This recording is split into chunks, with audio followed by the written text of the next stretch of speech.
Amigos, ¿cómo están? Bienvenidos a Radio Uruguay, bienvenidos a La Máquina de Pensar. ¿Cómo están? Espero que estén bien. Son las 19:02, arranca La Máquina de Pensar en un día que evidentemente es caluroso, pero no nos podemos quejar. Antes nos quejábamos del frío, ahora realmente hace calor en la ciudad de Montevideo y me imagino que en el resto del país.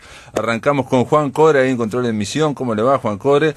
En una semana que de alguna forma vino surtida, no estuvimos hablando de un solo tema, pero que hemos titulado, y está en el blog de La Máquina de Pensar, con esta frase: hemos visto cosas, y está la foto ahí de Rutger Hauer con su paloma. Hablaremos de Blade Runner. Estamos llamando a Barcelona, allá del otro lado de la línea está Jesús Alonso Burgos. Él es poeta, es ensayista.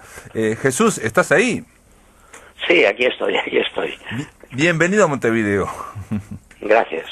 Jesús Alonso Burgos es poeta, es ensayista, entre otros ha publicado inventario de poemas y escenas de la ciudad celeste, también los ensayos El luteranismo en Castilla durante el siglo XVI. Esto me interesa porque forma simbólica en el año 83, forma simbólica de lo religioso en el año 89, y en el año 2008 La familia del doctor Frankenstein, materiales para una historia del hombre artificial. También publicaste, y por eso te estamos llamando, en el 2011 Blade Runner, lo que Deckard no sabía, y en el 2014 publicaste La llamada al testigo, sobre el libro de Job y el proceso de Franz Kafka. Hace unos años mantuvimos una conversación sobre Frankenstein aquí en La Máquina de Pensar. Sí, es cierto, sí. Conversamos unos 20 minutos, me acuerdo. Y bueno, te decía fuera de fuera del aire, y algo que quiero decirlo al aire, que Blade Runner, lo que Deckard no sabía, es una película a mí que siempre me ha impactado desde el principio. La vi en España, la vi en Palma, Mallorca, en el año 82, 83, cuando no existía como película prácticamente, no, era una película de acción más, una de esas comerciales de acción, y a mí me impactó muchísimo, y durante todo este tiempo he leído bastante Blade Runner, pero cuando leí tu libro, Blade Runner, lo que Deckard no sabía, me quedé maravillado, me quedé sorprendido de algo que es conocido y pueda ser tan profundo, que pueda tener tanta profundidad. Es sorprendente. ¿Vos te interesa el tema del autómata, te interesa el tema, digamos, de la creación artificial, como poeta o como ensayista? Mira qué pregunta te hago. Alonso Burgos, ¿estás ahí? Sí, estoy aquí. Perfecto, entonces volvamos de nuevo, reiniciemos, reseteemos, y te decía esa pregunta de, bueno, ¿cómo te interesa la vida artificial, la creación, bueno, de Frankenstein? Yo en su momento hicimos una semana dedicada a Frankenstein, y a propósito lo titulamos Frankenstein o el dios de la biomecánica, ¿no? En una alusión a Blade Runner, sí. que bueno, solo para aquellos entendidos, ¿no? ¿Por qué te interesa el tema este? Bueno, me interesa porque me parece bastante curioso, y me parece además que es un tema que ha sido una de las invenciones de la historia del hombre. Es la idea de crear hombres artificiales. Es una idea que está en muchos mitos, en todas las religiones, en todos los mitos de creación, de crear hombres, de crear seres semejantes a nosotros. Entonces es un tema que no sé por qué me empezó a interesar y he ido estudiando sobre él. De todas formas, es un tema que yo creo que con el libro de Frank, precisamente en el siglo XIX, se abre todo un nuevo capítulo, y tiene que ver con el desarrollo del mecanicismo, de la ciencia, del capitalismo, el tema de la fase del capitalismo donde se independiza, digamos, de la parte religiosa y se convierte, digamos, efectivamente, en una especie de filosofía del capitalismo en sí misma, ¿no? Sí. De lucro per se, ¿no? Sí. Desde luego, Frankenstein, la novela de Mary Shelley, es la obra que plantea por primera vez la posibilidad de crear hombres, no por la magia, la religión, sino recrear hombres por la ciencia, a través de la ciencia, ¿no? Frankenstein es el primer científico moderno de la literatura, ¿no? Es increíble porque es un libro, escrito por alguien que tenía 18 o 20 años y a principios del siglo XIX, es increíble. Yo te decía fuera del micrófono, fuera del aire, y Jesús Alonso Burgos, y se lo quiero comentar a la audiencia, esta semana hubo una noticia que no fue un gran titular, fue una noticia secundaria, en Buenos Aires, una familia que no sé si es el nombre, pero una familia, digamos, que uno imagina, no de clase media alta, recibía feliz a su perrito que estaba clonado de un perro que tenían, que se había muerto, 17 años, se llamaba Anthony, y bueno, y estaba la foto de Anthony 2, y estaba la empresa, hablaba la gente de la empresa diciendo que ahora se ha mejorado muchísimo, y esa empresa, que esa corporación decía que el perrito, había sido gestado, digamos, ¿no? La perra que lo tuvo en Corea, donde tiene, y el precio para tener un perro, digamos, se me muere un perro, quiero tenerlo de nuevo, era entre 60 y $100.000. Lo que me llamó la atención es que no es una gran noticia, pero esto va avanzando de una forma increíble. Sí, sí, sí. Bueno, desde que se clonó a la oveja Dolly, ¿no? Por el equipo de la Universidad de Edimburgo, me parece que era el doctor Wilmut, pues se han clonado un montón de animales. Lo que pasa es que no ha salido tanto en la prensa porque ya no era la novedad, ¿no? A poco tiempo clonaron un ratón que se llama Acumulina. De todas formas, la gente de la corporación decía precisamente esto, porque todos nos quedamos con aquello de Dolly, que se ha avanzado tanto que ya no hay aquellos efectos secundarios que tuvo Dolly, que fue un desastre, ¿no? En tu libro se dice en un momento: ¿qué es ser hombre? ¿Qué son la vida y la muerte? ¿Cuánto tiempo me queda? Esas tres preguntas, nada menos, son las que constituyen lo mejor de Blade Runner, y bueno, y Fernando Sabater llega a decir una cosa que quizás un poco exagerada, que es la película que tiene la mejor, digamos, cuestionamiento metafísico, digamos, ¿no? Bueno, es una película que hace un cuestionamiento metafísico. En esto tiene razón Sabater, no sé si la mejor, esto me parece muy exagerado, porque claro, habría que repasar toda la historia del cine, pero que hace un planteamiento metafísico muy claro, porque la pregunta que hace Blade Runner es ¿qué es ser hombre? ¿Qué es ser hombre? Y cómo me reconozco hombre, ¿no? Y cuánto tiempo me queda, ¿no? Lo que les pasa a los replicantes es que no se quieren morir, porque nadie se quiere morir, claro. Claro, claro. Y en el libro que da origen a la película, ese tema no está tan, si se quiere, presente. Sí está presente en el libro, algo que le encantaba o que le fascinaba a Philip K. Dick, que es la diferencia entre el hombre, digamos, y la máquina, ¿no? Él planteaba... Claro, claro. Pero la diferencia entre el hombre y la máquina es cada día más, y cada día lo será más sutil, ¿no? Claro, una máquina es una máquina, pero una máquina que sea hombre, ¿no? Algo que ya pensaron los filósofos materialistas del barroco, Descartes y D'Holbach, etcétera, ¿no? Claro, todos somos un poco máquinas y dentro de poco, en fin, tendremos casi medio cuerpo artificial, ¿no? Entonces, claro, ¿cuál es lo que constituye, cuál es el hecho que determina el ser hombre, ¿no? Y yo creo que en esto tiene razón Sabater, ¿no? Es un hecho metafísico, es el conocimiento de la muerte, porque claro, el único que sabe que va a morirse es el hombre, ningún animal lo sabe, ninguna máquina lo sabe, nadie lo sabe, y lo que eso significa, ¿no? Claro, es esa certeza de la muerte lo que te hace hombre, ¿no?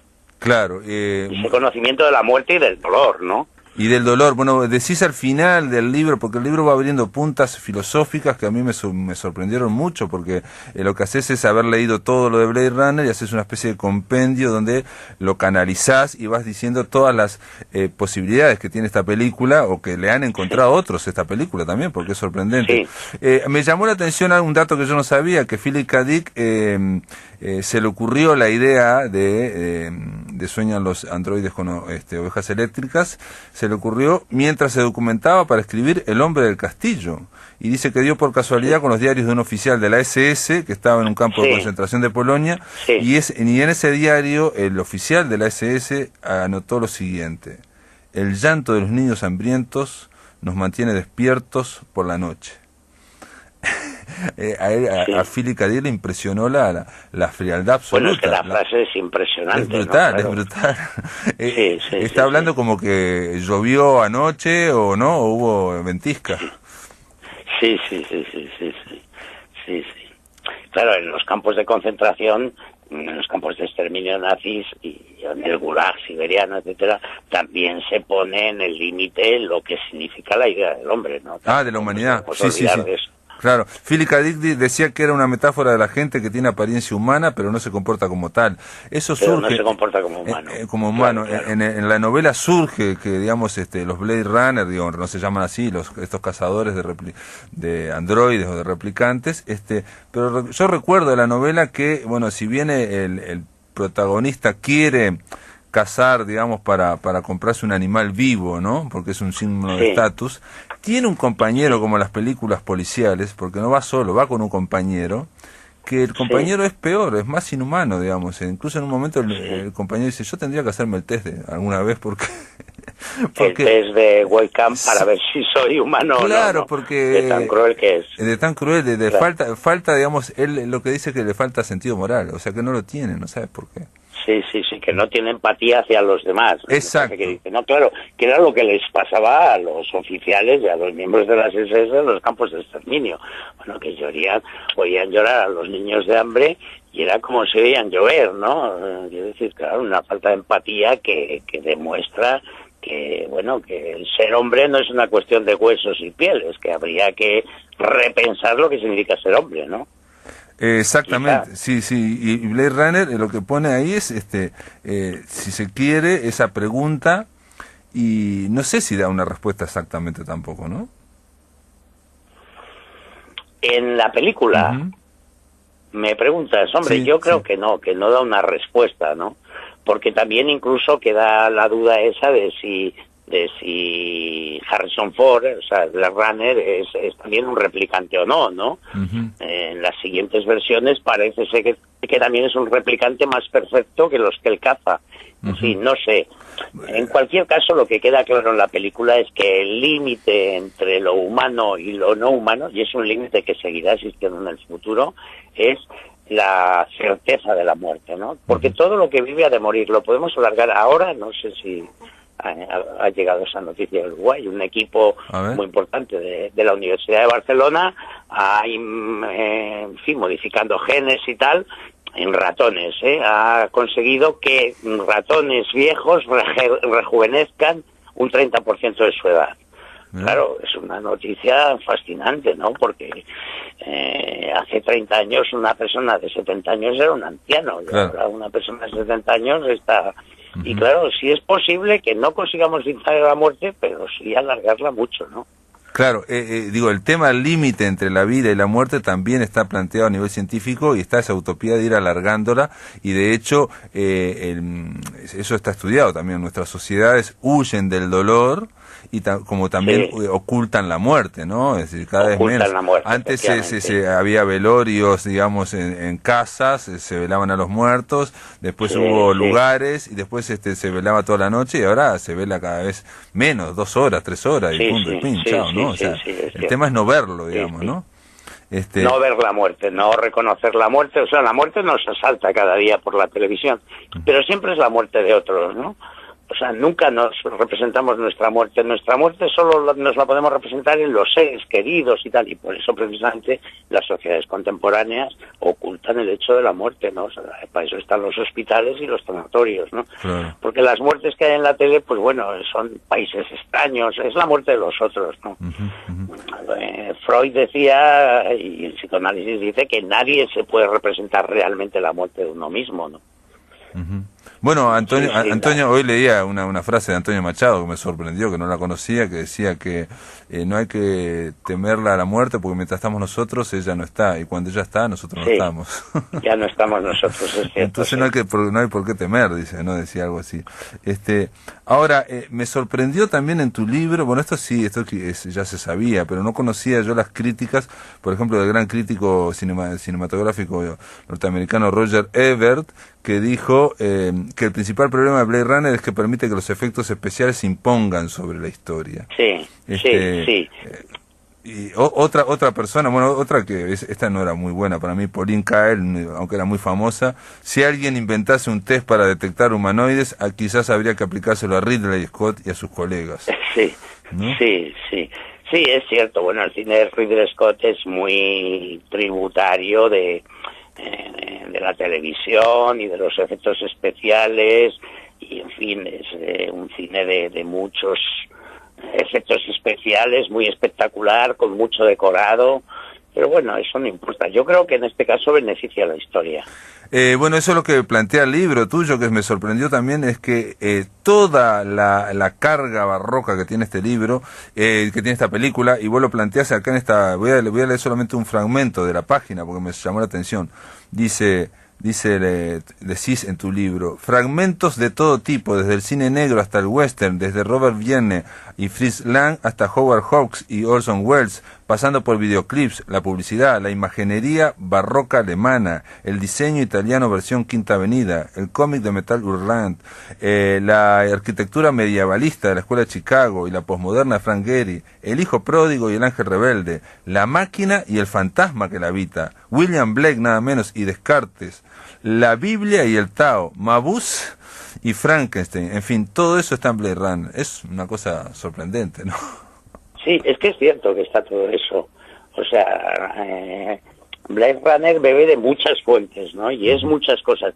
Se puede leer incluso en clave de película policíaca, o se puede leer en clave de película de ciencia ficción. Por otra parte, en Blade Runner aparecen cosas que luego han sido moda rotunda. Acordémonos de los pantalones que llevan los replicantes, que son estos pantalones que luego se han puesto de moda entre los ciclistas. En fin, son muchas cosas, ¿no? Mucho diseño, trabajaron muchos diseñadores gráficos, artistas de cómic, en fin. Sí, es una gran película. Había toda una acumulación, digamos, para generar esa película, donde participó, como decís, arquitectos, o participó también, se usaron, dicen de Moebius también, una historia de Moebius previa, una historieta previa. Sí. Y estamos hablando en torno a esta película que, por un lado, ya se anunció, ya apareció el teaser, el tráiler de que va a haber una continuación que se va a estrenar el año que viene, en junio, en el 2017, con Ryan Gosling tomando la posta, ¿no? Aunque parece Harrison Ford. Jesús, vos en tu libro, dos de las cosas que planteás también es que esta película, es raro, me parece, en una película, ha ido mutando en permanente transformación, la han cortado, no se sabe cuál es el final, cuál es el corte final. Leía de la banda musical de Vangelis, hay como 7 u 8 ediciones también, o sea, no hay nada. Sí, hay ediciones pirata y de todo. Sí. Y la película se ha ido adaptando, claro, Hollywood está a la que salta, ¿no? Y porque es un negocio, ¿no? Y ha ido adaptando un poco las diferentes versiones y añadiendo cosas y tal, un poco a demanda casi, pues de cantidad de gente que se estaba enamorando de esta película, que se estaba convirtiendo en una película de culto. Bueno, es una película que ha dado lugar a cientos de tesis doctorales de estudiantes de filosofía, ¿no? Y entonces ellos se han ido adaptando y ha habido varias versiones, la versión con la voz en off, la versión con final feliz, la versión para los Estados Unidos, la versión para Europa. Sí. Bueno, otra experiencia es verla doblada al español en España, después verla aquí en Uruguay doblada al español neutro, digamos que viene de allá de Miami. Cada uno le va agregando pequeñas cosas y las traducciones van cambiando también, ¿no? Por ejemplo, la frase... Claro, van cambiando las traducciones. La frase de Gaff, digamos, el que hace Edward James Olmos, que es una frase muy... potente, aparte de hecho la película la repite para que se veamos, ha tenido distintas traducciones, como que es la frase esa de ¿quién vive?, ¿no? Sí, ella no puede vivir, pero ¿quién vive? Es una frase muy impresionante, ¿no? Porque es la que cierra prácticamente la película. No conozco la traducción que hicieron ahí para Uruguay, en el español de Miami, ¿no? ¿Qué es lo que dice exactamente? ¿Esto mismo? Mirá, yo me acuerdo que, ahora no lo recuerdo, pero incluso en el subtitulado también, en otras versiones, dicen quién vive o quién puede morir, claro, o no sé qué. Sí, se queda como descolgado y entonces dice qué lástima que ella no puede vivir, no puede. Qué lástima, sí, ella no puede vivir, pero luego añade pero quién vive, ¿no? Efectivamente, claro, porque no hay nadie que viva, ¿no? Ella no puede vivir. Cuando se despiden no se sabe si va a durar un día, un mes, un año, pero quién lo sabe, ¿no? Sí, bueno, esa el final feliz, del cual Ridley Scott estaba como enloquecido, quería quitarlo. Yo creo que también, viendo el documental sobre la película, está claro que él era un hombre que venía de Europa, de Inglaterra, y bueno, su miedo, el miedo que tiene, supongo yo, todos esos grandes artistas de ir a Estados Unidos, es que lo devore la máquina, y la maquinaria ahí le impuso el final feliz. Claro, la maquinaria de Hollywood impuso el final feliz porque era una película muy amarga, ¿no? nazi, ¿no? Entonces, bueno, claro, el final feliz, el chico se va con la chica y son felices. Claro. De todas formas, cuando le sacó el final feliz, yo me acuerdo cuando la vi en España, alguien que no le había gustado tanto me dijo, es una película negra, ¿no? De serie negra, con final rosa. Sí. Y entonces, sí, con sí. eso Sí. Es una buena definición también. Es una buena definición, una película de cine negro con un final rosa. Claro, es que el final suena un poco a pegote, ¿no? O sea, es un final rosa, ¿no? A pesar de que el tema rosa lo elimina de un plumazo Gaff, ¿no? El que hace Olmos, el personaje que hace Olmos. Ella no puede vivir, pero ¿quién vive? Porque claro, tanta felicidad, pues parece una película de Doris Day, pero claro, la Doris Day también se va a morir, ¿no? Claro, y de hecho cuando le quitan el final rosa, y lo dejan ahí, es más compacto ahí en el ascensor, es un final también bastante, digamos, si se quiere, feliz, porque él se huye en el ascensor, van a huir con ella. Hay una esperanza, con la chica, digamos, ¿no? Y aparte la cara de Harrison Ford es de que, bueno, voy a intentarlo, ¿no? Sí. El happy end que le agregaron era como muy explícito. Y otra cosa que tu libro carga las tintas es contra la otra gran modificación, que esa sí es artística de índole en la película, que es que le quitó la voz en off. Claro, yo creo que le quita mucho sentido a la película, porque la voz en off, en primer lugar, pues es un elemento clásico del cine negro, ¿no? Del cine negro de la época grande del cine negro norteamericano, ¿no? Nos van contando la historia, la intrahistoria que nos explica, ¿no? El tal, el no sé qué, el detective. Claro, esto lo eliminan y la historia es la misma, pero no está esa reflexión sobre ella misma que plantea Ridley Scott, ¿no? Con la voz en off. No está esa reflexión sobre el personaje de Blade Runner, que no deja de ser un asesino, ¿no? Aunque él diga que, bueno, que lo que hace es retirar máquinas, que viene a ser como un mecánico, ¿no? Dice, el informe sería, la voz en off dice, el informe sería retirada rutinaria de una replicante, lo que no me haría sentir mejor que si le hubiera disparado a una mujer de verdad por la espalda. Volvería a sentir esa sensación por mi interior, por ella, por Rachel, dice, después de acabar con la vida de Sora.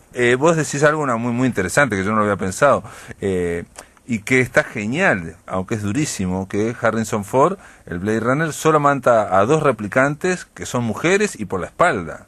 Y por la espalda, sí, es curioso esto, porque los otros mueren, digamos, ellos mismos, ¿no? Y solo él retira solo a 2 mujeres y matándola por la espalda, ¿no? Que claro, que ya es el antihéroe total del cine negro americano, un asesino de la peor calaña, ¿no? Terrible.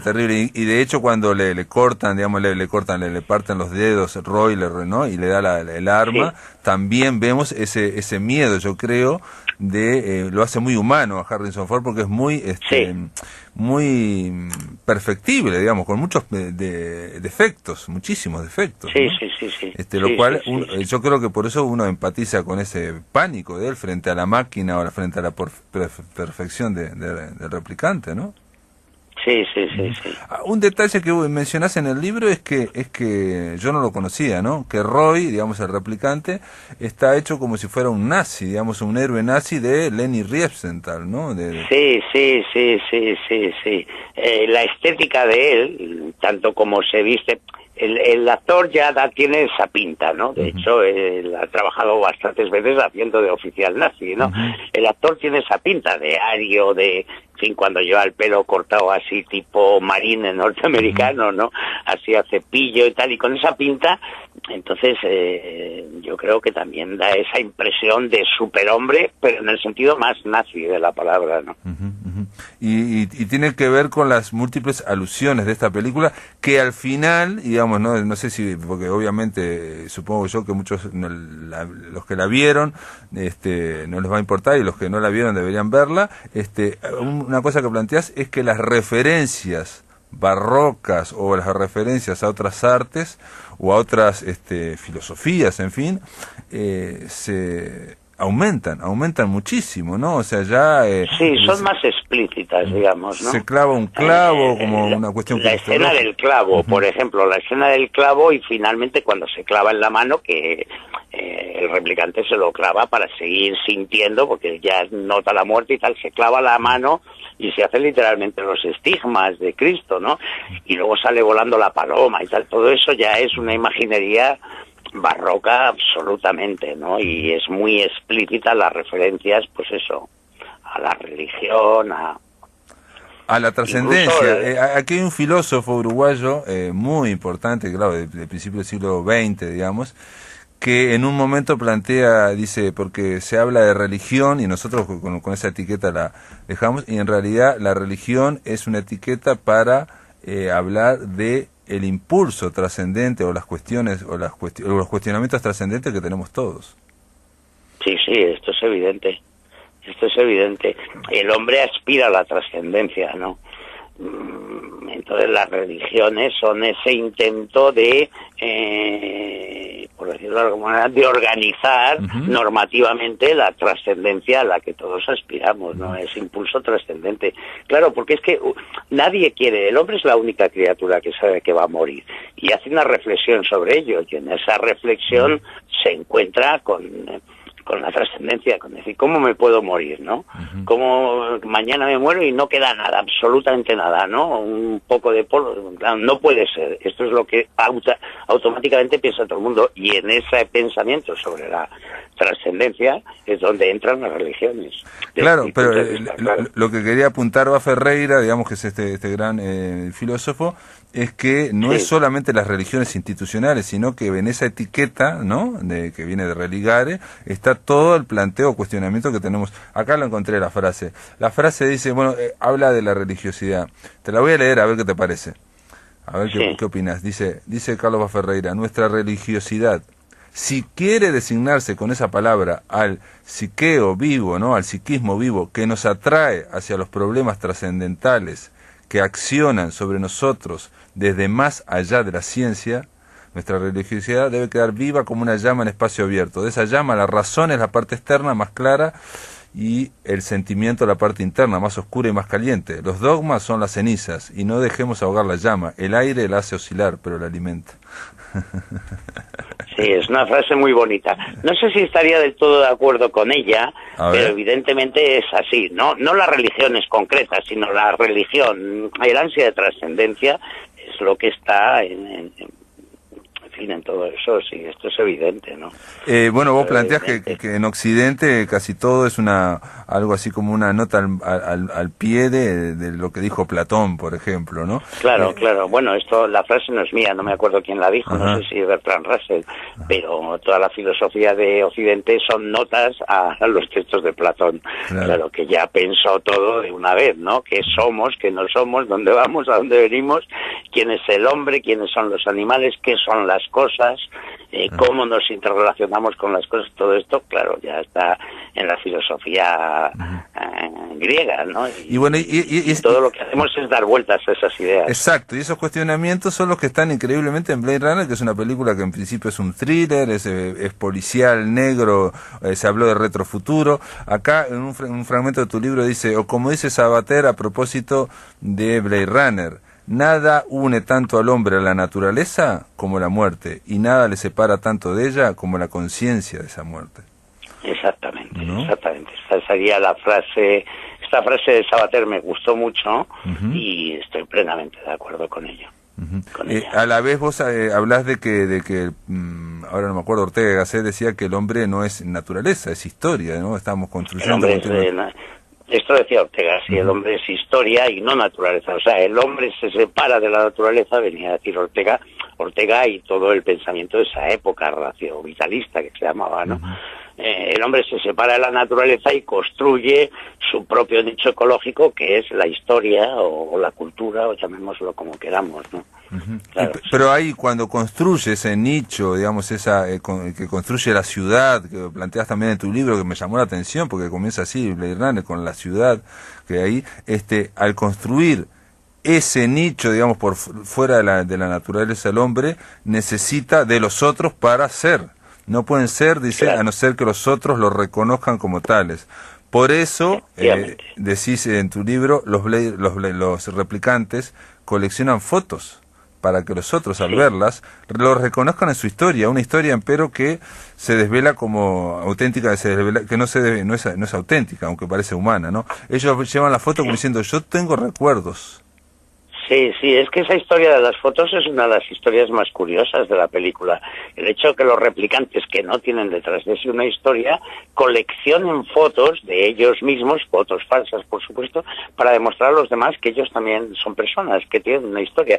Y de hecho, ahora ya menos, ¿no? Pero durante mucho tiempo, desde la invención de la fotografía, el hecho de coleccionar fotos era una de las cosas más singulares de la cultura de Occidente, porque todo el mundo tenía fotos que decía, mira, este soy yo con mi madre, este soy yo con mis hermanos cuando fui a hacer la mili, el servicio militar, este soy yo cuando tenía 15 años, ¿no? Y es curioso que la gente necesite de esa constancia documental, digamos, para decir, yo soy una persona, ¿no? Y bueno, pero tiene que ver con lo que hablamos al principio, al estar separado de la naturaleza, nosotros dependemos de la mirada de los otros, de la misma forma que el hijo depende de la mirada del padre para ser reconocido, y tiene que pelearse con el padre, que es una forma de reconocimiento, pelearse para separarse, para ser reconocido, y lo que planteas, que me llamó muchísimo la atención en tu libro, es que estos replicantes llevan fotos para tratar de que lo reconozcan, ¿no? Como es la parte humana de ellos que quieren ser humanos, ¿no? Sin embargo, Roy al final empieza diciendo, yo he visto cosas, o sea, empieza narrando recuerdos, digamos, ya no le importa las fotos porque ya tiene ese espíritu. Claro, ya no le importan las fotos, sino que él cuenta su propia historia. Exacto. O sea, claro, la frase está genial, yo he visto cosas que vosotros no creeríais. Claro, todos los marginados de la historia, todos los que han sido apartados, perseguidos, yo qué sé, los judíos, los comunistas, los homosexuales, ya, lo que te puedas imaginar, ¿no? Todos los que han sido perseguidos, a la hora de la verdad, a la hora en que alguien les mata o ellos mueren y tal, pues tienen derecho a dirigirse a los demás y decir, oye, que yo también he visto cosas, ¿no? Que yo sé cosas, que yo soy una persona, que yo tengo mi propia historia, que he visto cosas que vosotros no creeríais, ¿no? Claro, esta parte es genial, ¿no? Porque ahí está demostrando, y más en el momento de morir, que lo dice, al final acaba su monólogo diciendo, es hora de morir, ¿no? Está demostrando que es un hombre como cualquier otro, ¿no? Exacto, está demostrando que es un hombre y que no depende ya de registros que sean falsos, que pruebas, digamos, que pruebas porque ahí ya él le pasó a este replicante que ya mató a su Dios, digamos, ya se alejó, digamos, de esa construcción, y está él solo frente al otro y quiere la vida, ¿no? Entonces ahí no depende de documentos gráficos, de registros o de la mirada de los otros, sino que él está seguro de sí, ¿no? O sea, sí. Y aparte un detalle increíble en la película, que ahí le viene la serenidad también, ¿no? Una gran serenidad. Sí, de ahí le viene la serenidad. Bueno, es que ese momento es un momento de profunda reflexión, ¿no? Tanto para el que está muriendo, como para el Blade Runner que ve al otro muriendo, como para los propios espectadores.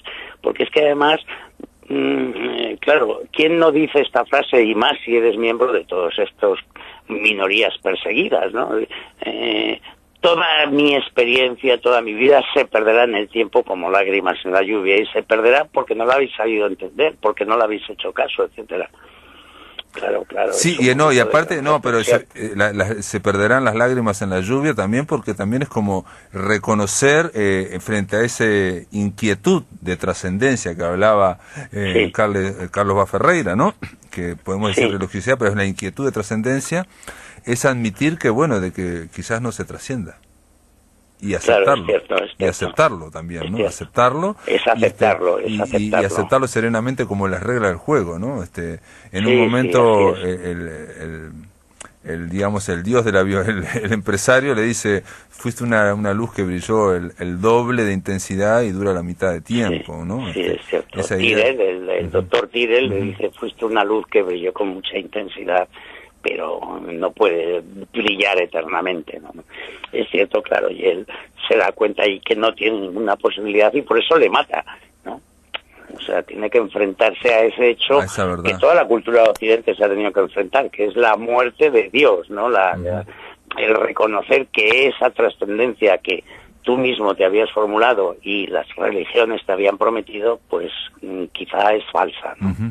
O por lo menos no era como se pensaba, ¿no? Por lo menos eso, ¿no? O por lo menos no era como se pensaba, ¿no? O sea, que puede ser otra cosa, pero que no sabemos, digamos, cómo es. No sabemos. Jesús Alonso Burgos, ¿me aguantás un minuto en línea? Vamos a hacer una pausa, escuchamos el discurso breve de las lágrimas en la lluvia, y ahí vamos a hablar de algo que está planteado también en tu libro, ¿qué sería lo específicamente humano? Y hay un fragmento de un libro del checo, el que inventó la palabra robot, que lo quiero leer. Este es Roy Batty, el replicante que está hablando, el famoso monólogo. Estamos, amigos, conversando con Jesús Alonso Burgos, es un poeta y ensayista español que vive, palentino de Palencia, pero que vive en Barcelona. Lágrimas en la lluvia, yo te decía, Jesús Alonso, que en el doblaje español dice, yo he visto cosas que vosotros no creeríais, y en el doblaje en Hispanoamérica dice, he visto cosas que ustedes nunca hubieran podido imaginar, naves de combate en llamas en el hombro de Orión, he visto relámpagos resplandeciendo en la oscuridad cerca de la entrada de Tannhäuser, todos esos momentos se perderán en el tiempo, igual que lágrimas en la lluvia. Llegó la hora de morir, digamos, cambia, ¿no, Jesús? Cambia un poco, sí, cambia poco, la traducción ¿no? un poco. Cambia un poco. Cambia la traducción un poco.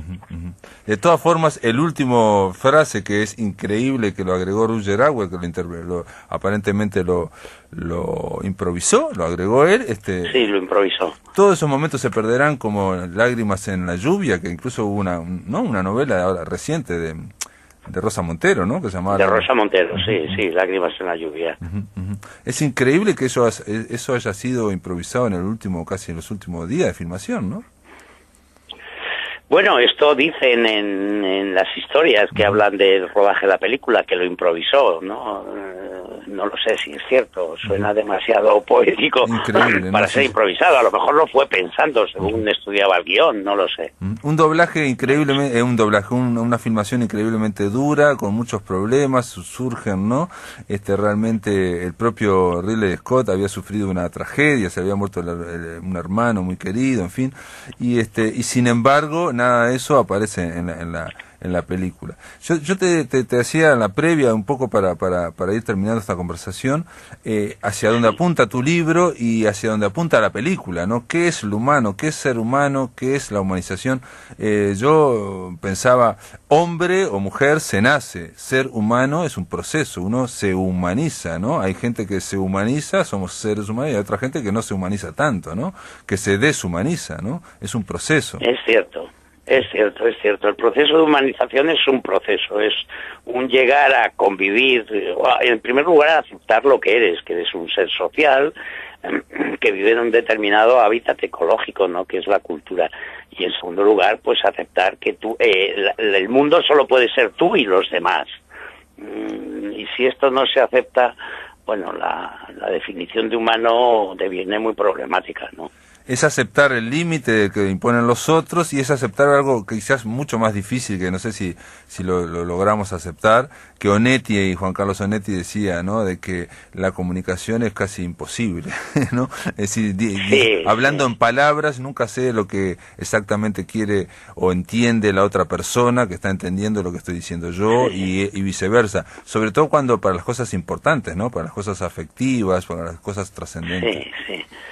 Sí, por cierto, Onetti es uno de mis novelistas preferidos, ¿no? Pero además de palabras están los gestos, claro, están los actos y está, en fin, hay muchas cosas, ¿no? Yo creo que también hay un lenguaje sin palabras, ¿no? Ah, sí, sin duda. Y bueno, precisamente a la gente que le falta empatía, como esos nazis, o en la novela, digamos, de Philip K. Dick, o a los propios robots que son más, o androides, son más toscos, tienen poca gestualidad. Otra cosa que decís en el libro que recordé ahora es que los replicantes son todos grados de distinta robotización o grados de distinta humanización. O sea, el león, el primero, es muy tosco, anda con sus fotos y no razona, digamos. Después está la mujer, después está Pris, y que se enamora, que se logra enamorar, y bueno, al final está Roy, ¿no? Sí, son distintos grados de humanización, digamos, es cierto. Sí. Uno se pregunta si eso lo habrán pensado cuando hicieron la película o eso deviene por la trama, ¿no? Porque es increíble que se está hablando Deviene un poco por la trama quizá, pero lo cierto es que es un hecho, ¿no? Los robots que se están creando hoy día y que ya llevan inteligencia artificial incorporada, etcétera, pues intentan, claro que nunca serán humanos porque está eso, el sentido de la trascendencia, el sentido de la muerte, intentan que cada día sean más humanos, ¿no? Claro, o sea, claro. No solo el simple robot que hace una operación mecánica de montar un tornillo y ya está, cada vez hacen más cosas, son más sofisticados, ya hay inteligencia artificial que juega al ajedrez, que puede desarrollar una... que juega y gana, sí. Porque en los 70, 80 no ganaban. ¿Te acordás que en los 70, 80 no le ganaban, no lograban ganar? No ganaban, ahora ganan, ganan a cualquier campeón, sí, ¿no? Ganan Desde a Deep Blue, ¿no? O sea, sí. Ahora, lo que plantea Blade Runner no son robots y por eso se plantea la palabra replicante, se inventó, en fin, que no serían androides parecidos a hombres y son de tejido, son de clonación, son de clonación, como de tejido humano, no sintético. Exacto, de tejido biológico, digamos. Exacto, como se hacen las células madres, que no son seres humanos, pero se hacen para tener órganos, distintos tipos de órganos. Sí. Ahí se plantea un diseño artificial genético, ¿no? Sí, que es lo que está encima de la mesa de la ciencia hoy día, ¿no? O sea, la posibilidad de crear seres que si no son humanos sean muy parecidos, vamos. Es lo que está planteando Blade Runner. Incluso, esto es un paréntesis, la película Los niños del Brasil, me acuerdo, con Gregory Peck y toda esa historia, planteaba, ¿no?, hacer muchos Hitlers, y me acuerdo la posibilidad de clonar cientos de Hitler, ¿no? Y me acuerdo que yo la vi en España, y me acuerdo que en la televisión en su momento decían, nunca tendremos o faltará muchísimo para tener esa tecnología. Ahora ya se hace con perros, eso, ya se hace con perros, digamos. O sea, Los niños del Brasil, que era futurista o fantástica, ya está aquí. Y en el caso con esto que quiero decir, que no es el tema de cómo hacerlo, llegar al replicante, sino el tema de qué es ser humano. Y quería leerte la frase que vos rescatás de Karel Capek en R.U.R., que es la novela de ciencia ficción que fundó la palabra robot, ¿no? Donde uno de los robots le dice a un ser humano, ¿no? Uno de los robots le dice estos hombres artificiales le dicen a un humano: para ser como los humanos son necesarias las matanzas y la dominación. Lea historia, lea los libros de los hombres. Hay que dominar y asesinar para ser como los hombres. Éramos máquinas, señor, pero el terror y el dolor nos han puesto un alma, ¿no? Ahí dice esto, está genial, y es el tema de la historia, ¿no? El monstruo de la historia. Sí, bueno, es que Karel Capek se adelantó a todo esto también, ¿no? Porque él en RUR, ¿no? Él imagina la posibilidad también de seres creados, con tejido biológico, ¿no? O sea, robots que es el que inventa la palabra robota, ¿no? Robot, ¿no? Trabajador, esclavo, ¿no? Por lo visto en checo, ¿no? Pero ya seres biológicos. Y la frase esta que dice uno de los robots, la historia para ser como los humanos, hay que matar y dominar, ¿no? La historia de los hombres es una historia de matanza y dominación. Pues es que está clavado, ¿no? Porque es así, ¿no? Ese sería lo que genera, digamos, el alma, dice ella, nos han impuesto un alma. Vos planteás de otro filósofo que no recuerdo cómo se llama, Enrique Ocaña, que dice una frase que dice: solo seres dolientes, desgarrados por la infinita negatividad que contiene su finitud, pueden verse impulsados a realizar aquello que les otorga sentido y valor, la ética, la eticidad. Sí, esta es una frase de Ocaña, que es un filósofo español, bueno, relativamente joven, ¿no? Digamos de la última generación de filósofos, y que esta frase es muy bonita también. Sí, es bastante sombría también, pero por otro lado plantea el tema de algo que también está en Blade Runner y está en tu libro una y otra vez. ¿Tiene la vida sentido o no tiene sentido, digamos, no? Claro, la vida es una sucesión de eso, de lo que decía el robot de Karel Capek, ¿no? De matanza, de dominación, y el hombre está sometido a la muerte y al dolor y tal, pero Nosotros somos los que podemos rescatar esa existencia y darla un sentido ético, ¿no? Y eso solo lo podemos hacer con los demás. Y esto es un poco tenebroso, pero desde luego es mi punto de vista, ¿no? Bueno, y Jesús Alonso Burgos, tú estás por sacar un libro en 3 minutos, en 2 minutos, contame de qué se trata el libro, cómo va, es un libro que incide un poco esto, será un libro, digamos, bastante gordo, ¿no? Muy extenso, que se llamará Teoría e Historia del Hombre Artificial, y que hace un repaso a través de los mitos, el arte, el cine, la literatura, sobre la creación de hombres y el sentido que tiene crear hombres. Crear seres para el dolor y la muerte, pero también para el amor, ¿no? Claro. Y bueno, ¿y lo vas a editar? ¿Eso sale allá en dónde? ¿En Madrid? ¿En Barcelona? ¿Dónde va a salir? En febrero, una cosa así, en Madrid, una editorial que se llama Acal. Bueno, Acal, sí, en bueno. España es una editorial conocida. Sí, es conocida. Sí. Bueno, intentaremos conseguir el libro y conversar sobre él, porque es más allá de que es un tema que te interese y que hagas un compendio de algo que es una obsesión también de la humanidad, ¿no? A lo largo del tiempo. Y yo creo que en este siglo XXI, en este 2017 que estamos entrando ahora, son temas que se van a estar cada vez más sobre el tapete, ¿no?